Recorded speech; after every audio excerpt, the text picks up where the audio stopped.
മെല്ലെ മെല്ലെ മെല്ലെ. മരട് മരട് എവിടെ മരട് 300 രൂപ 300 രൂപയോ? മരടിലേക്കോ? ഇവിടുന്ന് അത്രയൊന്നും ആവൂലെന്ന് പറഞ്ഞു. ആര്? അവിടെ ഹോസ്പിറ്റലിൽ നിന്ന്. എന്നാ പിന്നെ അയാളോട് ഉണ്ടാക്കാൻ പറ.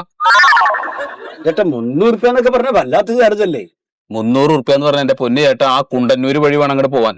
അവിടെ ആകെ കുണ്ടും കുഴിയാണ്. ഈ ഓട്ടോറിക്ഷ ആയി പോയി കഴിഞ്ഞാൽ വലിയ കുഴപ്പമാണ്. ഇപ്പൊ ഇന്നലെ ഒരു ഓട്ടോറിക്ഷ വിളിച്ചോണ്ട് പോയിട്ട് അവിടെ ആ കുഴി പെട്ട് കഴിഞ്ഞിട്ട് കയറ് കെട്ടി വലിച്ചെടുക്കുക ചെയ്ത്. ആ വഴിക്ക് വാഹനങ്ങളൊക്കെ പോകണ്ടല്ലോ. അത് പറഞ്ഞിട്ട് കാര്യമില്ല, ഓട്ടോറിക്ഷ പോകില്ല. ഇതിലും നല്ല ഓൺലൈൻ ടാക്സി വിളിച്ചു പോണല്ലേ? നിങ്ങൾ പോയിക്കോളും പോണ്ടെന്ന് ഞാൻ പറഞ്ഞ. പക്ഷെ ഓന അതുവരെ വരൂ. ഇതുവരെ വന്നു കഴിഞ്ഞാൽ എന്റെ മുട്ടുകാരി ഞങ്ങൾ വെല്ലുപിടിക്കുക തന്നെ. ഇതൊക്കെ എന്താ നിങ്ങൾ ഇങ്ങനെ കൊണ്ടാഴ്ച വരണ നിങ്ങള്? അപ്പൊ നിങ്ങളെ ഓട്ടോറിക്ഷ ടാക്സി അല്ലേ? നിങ്ങളൊരു കാര്യം ചെയ്യാം, 300 രൂപ അതിലേക്ക് പോകും. അല്ലെങ്കിൽ ഇറങ്ങ വണ്ടിന്ന്. ബസ്സിനൊന്നും പോണെങ്കിൽ അവിടെ ഇരിക്കുന്നത്. ഈ 300 രൂപ എന്ന് പറഞ്ഞ കുറച്ച് അധികം കേട്ടോ. അല്ല നിങ്ങളൊരു സാധാരണക്കാരനല്ലേ? എന്റെ പൊന്നു സുഹൃത്തെ, നിങ്ങൾക്ക് ഈ കുണ്ടന്നൂരിനെ പറ്റി അറിഞ്ഞൂടെ? കുണ്ടിലും കുഴിയിലും പെട്ടിട്ട് വേണം ഈ മരട് എന്താ പ്രശ്നം എന്താണ്? അതെ, കുണ്ടന്നൂര് വഴി മരട്ട് പോണ്ടേ. അതിന് 300 രൂപ പറഞ്ഞത് അധികമായി പുള്ളി പറയണത്. സത്യം ഒരൊറ്റ അടി വെച്ചെന്നല്ല. എന്തിന്? ഞാൻ പലപ്പോഴും പറഞ്ഞിട്ടുണ്ട് 500 രൂപയെ കുറഞ്ഞ് അങ്ങോട്ട് പോകരുത്. 500 ഈ ഹോസ്പിറ്റലിലെ ആൾക്കാർ പറഞ്ഞത് ഇത്രയൊന്നും പൈസ ആവില്ല. പിന്നെ നിങ്ങൾ എങ്ങനെ 500-ന്റെ 300-ന്റെ കണക്ക് പറയാ? ഹോസ്പിറ്റലിലെ ആൾക്കാർ പറഞ്ഞെങ്കിൽ നീ ഹോസ്പിറ്റലുകാരുടെ വണ്ടി വിളിച്ചു പൊക്കോ. ഞാൻ പറഞ്ഞത് എന്റെ പൊന്നി അങ്ങാതെ ഈ കുണ്ടന്നൂരിനെ കുറിച്ചൊക്കെ അറിയാവോ? അതിന് അങ്ങേരി നാട്ടുകാരനല്ലാന്ന്. ഇപ്പൊ എവിടെയുള്ള മനുഷ്യരായാലും ഈ കുണ്ടന്നൂരിന്റെ കുഴിയെ കുറിച്ചും പാലാരോട്ടത്തെ പാലത്തെ കുറിച്ചും വയലിനെ കുറിച്ചും അറിഞ്ഞൂടാത്ത ആൾക്കാരുണ്ടാ. എറണാകുളം മുഴുവൻ കുളമായി കിടക്കണേ. ഞങ്ങൾ ഇത് വല്ലാണ്ട് മക്കാറാക്കണ്ട. ഈ സാധാരണക്കാരെ വല്ലാണ്ട് പിഴിയരുത്, അത്രേ പറഞ്ഞിട്ടുള്ളൂ. അതെ, ഇയാൾക്കിപ്പോ 300 രൂപ എടുത്തിട്ട് പോകാൻ പറ്റുമെങ്കിൽ 300 പറഞ്ഞു പോയുണ്ട്. സത്യം ഇനി ആവർത്തിക്കരുത്. ഞാൻ നിങ്ങളോട് പറഞ്ഞു, നമ്മൾ ഹോസ്പിറ്റലിൽ ചികിത്സയ്ക്ക് വന്നവരാ, നമ്മള് അയൽവാസിയാണ്, മൂപ്പരെയും കൊണ്ട് പോവാണ്. ഒരു ഇത്തിരി മനസ്സ് കാണിക്കുക. പൊന്നു ചേട്ടാ, നിങ്ങൾ 300 രൂപ തരുമെങ്കിൽ വണ്ടി എടുക്കും. 300 രൂപയുടെ മനസ്സ് അയാളേ ഉള്ളൂ. 300 രൂപ നന്നാവും. സത്യ വണ്ടി എടുക്കുക. പിന്നെ പോണ വഴിക്ക് ആ മെഡിക്കൽ ഷോപ്പിലാണ് നിർത്തണേ. മെഡിക്കൽ ഷോപ്പിലാണ് നിർത്താൻ പറ്റില്ല എന്റെ ചേട്ടാ. അതെന്തോ നിർത്താൻ പറ്റാത്ത? അതെ, 2 മിനിറ്റ് കേട്ടാ. 2 മിനിറ്റ് നിർത്തി തരുന്നു, കൂടുതൽ നിർത്താൻ പറ്റില്ല. അതിനെ ഞാൻ മെഡിക്കൽ ഷോപ്പ് കച്ചവടാക്കാൻ പോകല, അവിടുത്തെ ഒരു മരുന്ന് മേടിക്കാൻ പോവാണ്. കൂടുതൽ നേരം നിർത്താണെങ്കിൽ വെയിറ്റിംഗ് ചാർജ് തരണം. അത് പറയാം. വെയിറ്റിംഗ് ചാർജ് നിങ്ങളിപ്പോ ചോദിച്ച പൈസ ഞാൻ തരാന്ന് പറഞ്ഞു, 300 രൂപ. അതിലപ്പുറം വെയിറ്റിംഗ് ചാർജും തരാൻ പറ്റില്ല. പറ്റിക്കൽ ഇടിക്കെങ്കിലും. എന്റെ പൊന്ന് ചേട്ടാ, 2 മിനിറ്റ് എന്ന് പറഞ്ഞാൽ നിങ്ങൾക്ക് ബുദ്ധിമുട്ടുണ്ടാവില്ല. പക്ഷെ ഞങ്ങൾക്ക് 2 മിനിറ്റ് എന്ന് പറഞ്ഞു കഴിഞ്ഞാൽ വലിയ വിലയാണ്. 500 രൂപ ഓട്ടം കിട്ടും ചിലപ്പോ. 2 മിനിറ്റ് കൊണ്ട് 500 രൂപ കൊണ്ട് ഓടിയല്ലേ നിങ്ങള്? ഈ പറഞ്ഞു നിൽക്കണ സമയം മതി. നിങ്ങൾ വണ്ടി എടുക്കാൻ നോക്കി മിസ്റ്ററെ ചെല്ലി. ഇതൊക്കെ കുടുംബത്തിലേക്കല്ലേ പോണ പൈസ.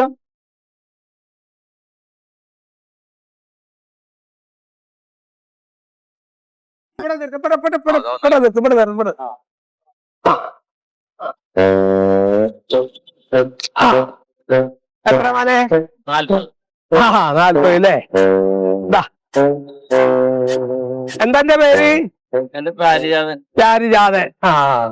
അപ്പൊ ഇങ്ങനെ 40 രൂപയാണ് അല്ലേ? ആയിക്കോട്ടെ ആയിക്കോട്ടെ. അതെ, ഒന്ന് ഇങ്ങോട്ട് വായോ. ഒന്ന് എന്റെ കൂടെ ഒന്ന് ഇതുവരെ ഒന്ന് വിടുവാ. ഒരു കാര്യം പറയാം.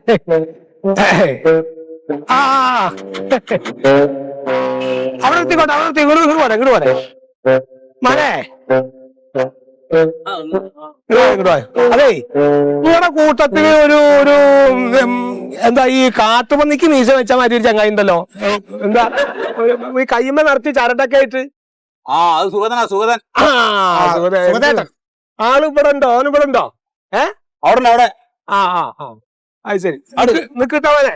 ഒരു മിനിറ്റ്. ഓട്ടം വന്നാണ് തിരിച്ചു കൊണ്ടാവും. ഹലോ. ഒന്നും ഇങ്ങോട്ട് വരി. ഞങ്ങള് ഫ്രണ്ടിന് വിളിച്ചേക്കാം. അല്ല, ഞങ്ങൾ ഓട്ടം പോകാനൊന്നുമില്ല. നിങ്ങോട്ട് വായോ, ഒരു കാര്യം പറയാനാണ്. എന്തേ? ഒന്നുമില്ല, അങ്ങോട്ട് വായോ. ഒരു കാര്യം പറയാം. ഇങ്ങോട്ട് പോയി മന വെച്ചിട്ടോ.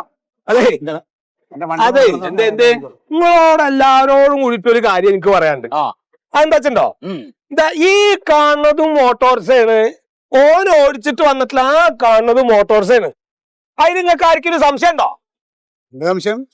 നമ്പർ വ്യത്യാസമുണ്ട്. നമ്പറല്ലടാ ചോദിക്കണോ. വണ്ടി 2 തന്നെയല്ലേ? ഓട്ടോർസ് തന്നെയല്ലേ? അതിന് നിങ്ങൾക്ക് സംശയമില്ലല്ലോ. നിങ്ങളും മോട്ടോർസ് ഡ്രൈവറാണ്, ഇവനും ഓട്ടോ ഡ്രൈവറാണ്. ഇവരും ആയിക്കോട്ടെ. അതിൽ നിങ്ങൾക്ക് സംശയം ഉണ്ടോ? ഇല്ല. നിങ്ങൾ എന്താ സംശയം തീർക്കാൻ വേണ്ടി എടോ പറഞ്ഞു വരട്ടോ. ഇജ്ജ് തിക്ക് നിരക്കുണ്ടാക്കല്ലേ? പറയട്ടെ. അപ്പൊ ആ നിലക്ക് ഞാൻ ഒരു ചോദ്യം നിങ്ങളോട് ചോദിക്കാൻ വേണ്ടിട്ടാണ്. ഇന്നലെ ഞാൻ ഇവിടുന്ന് ഒരു ഓട്ടോറിക്ഷ വിളിച്ചു. അതായത് ഓന്റെ ഒരു ഓട്ടോറിക്ഷ വിളിച്ചിട്ട് നമ്മുടെ പസ്നിത്തോട് പാലത്തിന്റെ അവിടേക്ക് വാടക കൊണ്ടുപോയി. അവിടെ ചെന്നിറങ്ങിയപ്പോ ഓന്റെ വാടക മേടിച്ച എത്ര വെച്ചിട്ടുണ്ടോ? എത്ര വാങ്ങിയത്? നമ്മള് സാധാരണ മേടിക്കണം 120 രൂപ മേടിച്ചു. സാധാരണ 120 റുപ്യ ആയിക്കോട്ടെ ഇജ്ജ് മേടിച്ച്. അവിടുന്ന് അതേമാതിരി തന്നെ ഇന്ന് ഞാൻ ഓട്ടോറിക്ഷ വിളിച്ച് ഇവിടെ വന്നിറങ്ങിയപ്പോ മേടിച്ചിട്ടുണ്ടെന്ന് എത്രയാണ്? എത്ര മേടിച്ചായി? മീറ്റർ കണ്ട് വീട്ടിലെത്രയായി? മീറ്റർ മീറ്ററിൽ ഉണ്ടായിരുന്ന 40 റുപ്യ. എന്താ അവിടുന്ന് ഇങ്ങോട്ട് വഴി കുറവുണ്ടോ ഇങ്ങോട്ട് വരുമ്പോ? ഇവനല്ലേ ഇവൻ ചിലപ്പോ പലരും വെറുതെ കൊണ്ടുവരും. ഇവൻ ആ തിയേറ്ററിന്റെ അവിടെ പറഞ്ഞോനാ നാട് നേരാക്കാൻ നടക്കണം. അത് ശരി. അപ്പൊ നിങ്ങളൊക്കെ നാട് നശിപ്പിക്കാൻ നീയൊക്കെ ഞങ്ങളെ ഓട്ടോറിക്ഷക്കാരെ വില കളയാനാ? ഇവന് കുടുംബവും പിള്ളേരൊന്നുമില്ല, ഞങ്ങൾക്ക് ചെലവ് കൂടുതലുള്ളതാണ്. അത് ശരി. അപ്പൊ നിങ്ങൾക്കുള്ള ചെലവിനൊക്കെ ഈ പറഞ്ഞ ആൾക്കാരിൽ നിന്ന് കായ് വാങ്ങലാ? ഞങ്ങള് കുടുംബം ജീവിക്കാൻ ചെങ്ങായി അതിനല്ലടോ നിങ്ങളെ വണ്ടിയിൽ ഒരു മീറ്റർ വെച്ചിട്ടുള്ളത്. അതിന്റെ കണക്ക് പ്രകാരം കായ് മേടിക്കാൻ പാടില്ലെന്ന് നിയമല്ലടോ ഇല്ലേ? ആ നിയമം തെറ്റിക്കാൻ നിങ്ങൾക്ക് ആരാ ഇത് തന്നെ? നാട്ടില് ബാക്കിയുള്ള എല്ലാ നിയമമായിട്ടല്ലേ നടക്കുന്നത്. ഞാൻ ആർ ടി ഒ ആണോ അല്ലെന്നൊന്നും നിങ്ങൾ അറിയണ്ടോ ചങ്ങായി? ഞാൻ ആർ ടി ഓഫീസിൽ പോയിട്ട് തന്നെയാണ് പറഞ്ഞത്. ഞാൻ ആ സാറിനോട് കാര്യങ്ങൾ ചോദിക്കുകയും ചെയ്ത് എന്റെ അധിക വാടക വാങ്ങിയത് ഞാൻ ഒന്നടുത്ത് പറഞ്ഞിട്ട്. അപ്പൊ എന്താ പറഞ്ഞറിയാം, എനിക്ക് വണ്ടിയിൽ ഒരു മീറ്റർ വെച്ചിട്ടുണ്ട്, അതിൽ എഴുതി കാണിക്കണ കായ് നിങ്ങൾ കൊടുക്കണ്ടോ? അതിന് കൂടുതൽ അവര് ചോദിച്ചാൽ ഞങ്ങള് പോലീസ് സ്റ്റേഷനിൽ ഒന്ന് പരാതി ചെയ്തോളെന്ന് പറഞ്ഞായി. ഇതൊക്കെ പോട്ടെ, കായ് വെച്ചതിനൊന്നും ഞാൻ പറഞ്ഞാൽ അവിടെ കിടക്കട്ടെ. ഒരാള് വാടക വിളിക്കാൻ അങ്ങോട്ട് വരുമ്പോ അവരുടെ അടുത്ത് ഞങ്ങള് പൂജ, ഞങ്ങൾക്ക് ഇപ്പൊ പോകാൻ പറ്റില്ല ഇത് പറയാൻ നിങ്ങൾക്ക് അറിയാൻ തന്നെ. ഇവിടെ നിങ്ങൾ ഈ പേട്ടയിൽ വണ്ടിട്ട് ഓടുന്നുണ്ടെങ്കിലേ പൊതുജനങ്ങൾക്ക് യാത്രാ സൗകര്യം ഒരുക്കണ കാരണമാണ് നിങ്ങൾക്കൊക്കെ പെർമിറ്റ് തന്നേക്കണേ. എന്റെ പൊന്നു കാക്ക നിങ്ങൾ പറയണ മുഴുവൻ ശരിയാണ്, ഒക്കെ ഞങ്ങൾ കേട്ടു. ഇനി പോയിക്കോളെ ഒന്ന് കൊണ്ടുവയ്ക്കാൻ അങ്ങനെ പോവാനൊന്നല്ല ഞാൻ വന്നേ. എന്താണ് നിങ്ങൾ ഇത്രയും സമയം വർത്താനം പറഞ്ഞു? ഞാൻ എന്തൊക്കെ മിണ്ടിയില്ല ഇടന്നിട്ട് എന്റെ സത്യേട്ടനെ വിചാരിച്ചിട്ട് എന്ന് എനക്കൊരു കാര്യം പറയാനുണ്ട്. 3 ലക്ഷം ഉറുപ്പ്യ റിക്ഷയാണ് നിങ്ങ കേറിയിട്ട് അതിൽ തരുന്ന 30 ഉറുപ്പ്യോ 20 ഉറുപ്പ്യോ 40 ഉറുപ്പ്യോ. എന്താ ചങ്ങായി പറഞ്ഞത്?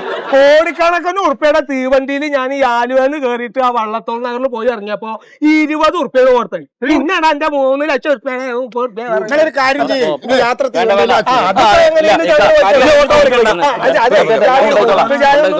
ഓട്ടം പോകാനാണെങ്കിൽ ഫ്രണ്ട് വണ്ടി ഇന്നലെ നിങ്ങളെ വണ്ടിയിലൊന്ന് കയറി മരടിലേക്ക് ഒരു യാത്ര പോയി ഓർമ്മ ഉണ്ടോ? 300 രൂപ ഞങ്ങളെ അടുത്ത് മേടിച്ചു. നിങ്ങളെയും പറ്റിച്ച് 300 രൂപ ഞങ്ങളെ അടുത്ത് മേടിച്ച് ഞാൻ അവിടെ ഹോട്ടലിൽ എത്തിയപ്പോ ഹോട്ടലിലെ റിസപ്ഷനിസ്റ്റ് പറഞ്ഞ് ഇവിടെ നിന്ന് അങ്ങോട്ട് 120 രൂപ ഓട്ടോ ഉള്ളൂ. ഇതെങ്ങനെ ഞങ്ങൾ 300 രൂപ മേടിച്ചു? തലക്കെന്തെങ്കിലും സുഖമുണ്ടോ? തലക്കെന്തെങ്കിലും സുഖമുണ്ടോ? എന്തേ കാര്യം? ഈ 300 രൂപ എന്നുള്ള വർത്താനം ഞാൻ ഓട്ടോറിക്ഷയുടെ ഉള്ളിൽ നിങ്ങളോട് പറഞ്ഞാൽ പറഞ്ഞതാ പിന്നെ ഞങ്ങൾ തരും ചെയ്തില്ല പൈസ തന്നു. പിന്നെ ഇപ്പൊ നിങ്ങളുടെ വർത്താനം പറയാൻ കാരണം എന്താ അറിയോ? ഞാൻ ഈ നാട്ടുകാരനല്ല, എനിക്ക് ഇവിടുത്തെ കാര്യമല്ല. പക്ഷെ നാട്ടുകാർ പറഞ്ഞ് നിങ്ങളെ പറ്റിച്ചാണ് 120 രൂപ. നാട്ടുകാർക്ക് എങ്ങനെ അറിയണത്? ഓട്ടോറിക്ഷ ഓടിച്ചോണ്ടിരിക്കുന്നത് നാട്ടുകാർ ഇവിടുത്തെ നാട്ടുകാരെ സാധാരണ നിങ്ങളെ ഇന്നലെ ഓട്ടം വിളിക്കുമ്പോ ഞാൻ ഇവിടെ ഉണ്ടായിരുന്നു. 500 രൂപയുടെ ഓട്ടോ ആണ് ഇയാളെ 300 രൂപയ്ക്ക് വരാൻ സമ്മതിച്ചത്. 200 രൂപ നിങ്ങൾക്ക് ലാഭം ഉണ്ടാക്കി തന്നില്ലേ? ചങ്ങായി മരട് വേടിക്കെട്ടിനില്ലല്ലോ ഈ കായ്. എന്ത് വർത്താനം വെറുതെ അലമ്പ് വർത്താനം. ഒരു കാര്യങ്ങൾ കേട്ടോളി, നിങ്ങൾ പോണ വേക്ക് ഞാൻ മൂപ്പര് പറഞ്ഞു ഇംഗ്ലീഷ് മരുന്ന് ഷാപ്പിലൊന്ന് കയറണം, ഒരു മരുന്ന് മേടിക്കാണ്ട്. അതിന് വെയിറ്റിംഗ് ചാർജ് വേണം. പിന്നെ വെയിറ്റിംഗ് ചാർജ് വേണ്ടേ? പിന്നെ അതിനുശേഷം ഈ റീചാർജ് ചെയ്യാൻ ഈ കടയിൽ കയറി 5 മിനിറ്റ് ഞങ്ങൾ ഓട്ടോറിക്ഷയിൽ വെയിറ്റ് ചെയ്ത് ഞങ്ങൾക്ക് വെയിറ്റിംഗ് ചാർജ് തന്നില്ല. ഞാൻ നിങ്ങൾക്ക് വെയിറ്റിംഗ് ചാർജ് എന്റെ വണ്ടിയിൽ നിങ്ങൾ എന്നെ വെയിറ്റ് ചെയ്യണേ എന്തിനാ ഞാൻ നിങ്ങൾക്ക് വെയിറ്റിംഗ് ചാർജ്? നമ്മളെ സമയത്തിന് വിലയൊന്നുമില്ല, നിങ്ങളുടെ സമയത്തിന് വിലയുള്ളൂ. ഞാനൊരു കാര്യം ചോദിക്കട്ടെ, രണ്ടാൾക്ക് ഇപ്പൊ എന്താ വേണ്ടത്? നമുക്ക് ന്യായം അറിയണം. ഈ 300 രൂപ മേടിച്ചത് എന്തിനാണ്? 120 രൂപ മേടിക്കുന്ന സ്ഥലത്തേക്ക് എന്തിനാ ഈ 300 രൂപ മേടിച്ചത്? നിങ്ങൾ ഈ നാട്ടുകാർ മുഴുവൻ ഞങ്ങളുടെ നഞ്ഞത്ത് കാരണം എന്തിനാ? ഞങ്ങൾ ഓട്ടോറിക്ഷക്കാരുടെ വിഷമം എന്തെങ്കിലും മനസ്സിലാക്കാത്ത? എന്ത് വിഷമാണോ നിങ്ങൾക്ക് ഈ പാവപ്പെട്ട യാത്രക്കാരുടെ കായ് പിഞ്ഞു വാങ്ങിട്ട്? ഞങ്ങളുടെ കാര്യം കൂടി പറഞ്ഞോട്ടെ. ഞാൻ എന്റെ കാര്യമാണ് പറയുന്നത്. ഞാൻ എന്റെ ഭാര്യയുടെയും കുട്ടികളുടെയും പണ്ടം പണയം വെച്ചിട്ടാണ് ഞാൻ ഈ ഓട്ടോറിക്ഷ വാങ്ങിയത്. നിങ്ങളെ പോലുള്ള ആൾക്കാരുടെ 20 രൂപയ്ക്ക് 30 രൂപയ്ക്ക് ഓട്ടോ ഓടിയിട്ട് ഒരു ഓട്ടം പിടുന്ന ഓടിപ്പോയി തിരിച്ചു വരണം ഉച്ചയാവും. ഇതേപോലത്തെ 2 ഓട്ടോ ഓടി കഴിഞ്ഞാൽ എനിക്ക് എന്റെ കുടുംബം പോലെ പറ്റുമോ? എനിക്ക് കുട്ടികളെ പഠിപ്പിക്കാൻ പറ്റുമോ? എനിക്ക് ഈ വണ്ടിക്ക് TC അടക്കാൻ പറ്റുമോ? ഇൻഷുറൻസ്, പിന്നെ റേഷൻ കട കഞ്ഞുടിക്കാൻ പറ്റുമോ? ഒക്കെ ഞങ്ങൾക്ക്. പിന്നെ ഇനിയൊരു കാര്യം, 1 ലിറ്റർ പെട്രോളിന്റെ വില എത്ര നിങ്ങൾക്ക് അറിയാമോ? 75 രൂപയാണ്. അത് ഈ വണ്ടിക്കകത്തോട്ട് നിറച്ചിട്ട് ഇവിടുന്ന് ഈ കുണ്ടും കുഴിയൊക്കെ ഇഴഞ്ഞ് നീങ്ങി ഞങ്ങളേക്ക് ചെല്ലുമ്പോ 5-10 കിലോമീറ്റർ ആണ് മൈലേജ് കിട്ടുന്നത്. പിന്നെ എങ്ങനെ ഞങ്ങൾക്ക് മുതലാവും ഇത്? ഇനി എങ്ങനെ ഒരു ബ്ലോക്കിൽ ചെന്ന് പെട്ടെന്ന് വിചാരിക്കും നിങ്ങൾ? വണ്ടി ഇരുന്ന് കുറുകുറുന്ന് അടിച്ചോണ്ടിരിക്കണം. എണ്ണണി കത്തിപ്പോണത് പൈസ കൊടുത്തിട്ടാണ്. 10,000 ഉറുപ്പ്യ വേണം കൊല്ലം ടെസ്റ്റ് നടത്താൻ. പോയിട്ട് 6 മാസത്തിനുള്ള ഷോക്കപ്പ് മരണം. ഇതിനൊക്കെ പൈസ നിങ്ങൾ അല്ല. ഞാൻ ചോദിക്കട്ടെ, നിങ്ങൾ എന്തിനാ ഇത്ര കഷ്ടപ്പെട്ട് പിന്നെ ഓട്ടോ പണിയാണ്? വേറെ എന്തെങ്കിലും പണിക്ക് പോയി വന്നിട്ട് ഈ വക്കാണൊക്കെ നിൽക്കുന്ന സമയം കൊണ്ട് നിങ്ങൾ ഈ കുണ്ടും കുഴി നേരാക്കാൻ വേണ്ടി സർക്കാരോട് ഞങ്ങൾ 2 ആൾക്കാരോട് പ്രതിഷേധിക്കാൻ പറ്റുള്ളൂ. നിങ്ങൾ ഇവിടെ ഒരു ഓട്ടോ യൂണിയൻ ഉണ്ട്, നിങ്ങൾ എന്തുകൊണ്ട് പ്രതിഷേധിക്കുന്നു? ഡ്രൈവർമാർക്ക് മാത്രമുള്ളതാണോ ഈ റോഡ്? യാത്ര ചെയ്യണം നിങ്ങൾക്കും ബുദ്ധിമുട്ടായിട്ട് മനസ്സിലാവില്ലേ? അല്ലട ചങ്ങായി, റോഡ് മുഴുവൻ കുണ്ടും കുജാണ്. അതിന് ചാടി അങ്ങടെ ചോക്കപ്പ് പൂന്ന് പറഞ്ഞ ഞങ്ങൾ ഈ പാവപ്പെട്ട യാത്രക്കാരെ കായ് പിയ്യാന്ന് പറഞ്ഞ ഭർത്താവ് ഞാനാണോ? അതൊക്കെ ഒരു ബന്ധപ്പെട്ട ആൾക്കാരുടെ അടുത്ത് നിങ്ങൾ പോയി പറയണോ? എന്തൊക്കെ നിങ്ങൾ പോയി പറയണെന്ന് പറഞ്ഞ് നിങ്ങളും ഞങ്ങളൊന്നൊന്നുമില്ല, നമ്മളെല്ലാവരും ഒന്നാണ്. ഞങ്ങൾ വണ്ടി ഓടിക്കുന്ന പോലെ തന്നെയല്ല അതിന്റെ പിന്നിലിരുന്ന് പോകുന്ന നിങ്ങൾക്ക് ബുദ്ധിമുട്ട്. അപ്പൊ ഇതിനെതിരെ നമ്മൾ എല്ലാവരും പ്രതികരിക്കണം. പ്രതികരിക്കാൻ ഞങ്ങൾ തയ്യാറാ. എവിടെ പോയി പറയണ്ടേ? ഇത് PWD ഓഫീസിൽ പോയി പറയണം. അന്ന PWD എടുക്ക് വണ്ടി കേറ് വണ്ടിയിൽ. PWD അല്ലേ? 350 റുപ്യ റൂട്ടാ.